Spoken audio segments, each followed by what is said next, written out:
We'll continue reading out the article of Nigel Neal on the Free Encyclopedia. Okay, let's begin this continuation. The same year that he left the BBC, Neal wrote his first feature film screenplay adapting Quatermass 2 for Hammer Film Productions along with producer Anthony Hines and director Val Guest. Hines and Guest had overseen the first Quatermass film, upon which Neal had been unable to work due to his BBC staff contract. Neal was disappointed that Brian Donlevy also returned in the role of Quatermass. The film premiered at the end of May 1957 and was reviewed positively in the Times. The writer of the original story, Mr. Nigel Neal, and the director, Mr. Val Guest, between them keep things moving at the right speed without digressions. The film has an air of respect for the issues touched on, and this impression is confirmed by the acting generally.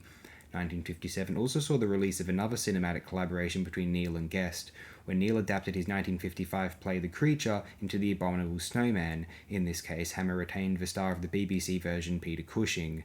In May 1957, Neal was contracted by the BBC to write a third Quatermass serial, and this was eventually transmitted as Quatermass and the Pit across 6 weeks in December 1958 and January 1959. On this occasion, Neal was inspired by the racial tensions that had recently been seen in the United Kingdom, and which came to a head while the serial was in pre-production when the Notting Hill race riots occurred in August and September 1958. Drawing audiences of up to 11 million, Quatermass and the Pit has been referred to by the BBC's own website as simply the finest thing the BBC ever made.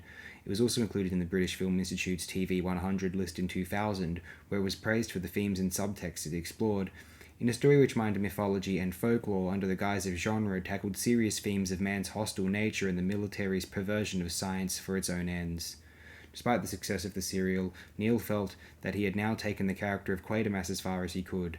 I didn't want to go on repeating because Professor Quatermass had already saved the world from ultimate destruction 3 times, and that seemed to me to be quite enough, he said in 1986. It was also his final new collaboration with Rudolph Cartier, although the director did later handle a new version of Neal's 1953 adaptation of Wuthering Heights for the BBC in 1962. In 1958, Neal's play Mrs. Wickens in the Fall, transmitted by the BBC the previous year, was remade by the CBS network in the United States, retitled The Littlest Enemy. Broadcast on the 18th of June as part of the United States Steel Hour anthology series, the script was severely cut back in length. It was Neal's only involvement with American television, and he was not pleased with the result. I made up my mind I would never, ever again have anything done on a television network in America, he later commented. For the next few years, Neal concentrated mostly on film screenplays, adapting plays and novels for the cinema. Described by The Independent as one of the few writers not to fall out with John Osborne, Neal adapted Osborne's plays Look Back in Anger and The Entertainer in 1958 and 1960 respectively, both for director Tony Richardson. Neal knew Richardson through having previously adapted a Chekhov short story for the BBC, which Richardson had directed. Neal was nominated for the British Film Award, later known as a BAFTA, for Best Screenplay for both films. Film producer Harry Saltzman, who had produced the 2 Osborne adaptations, approached Neal about scripting a project he was working on to adapt Ian Fleming's James Bond novels for the cinema. Neal was not a fan of Fleming's work and turned the offer down. Neal completed screenplays for adaptations of the novels Lord of the Flies by William Golding and Brave New World by Aldous Huxley. Neither of these scripts ever saw production, as the companies making them went out of business. Another screenplay that went unproduced was a Neal original about a drama involving a wave of teenage suicides called The Big Giggle, or The Big Big Giggle.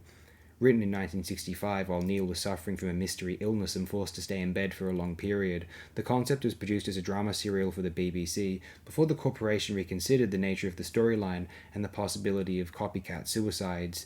Neal later agreed with their decision not to make it for television.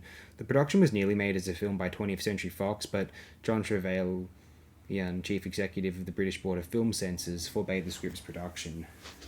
In 1966, Neal worked again for Hammer Film Productions when he adapted Nora Loft's 1960 novel A Devil's Own into the horror film The Witches.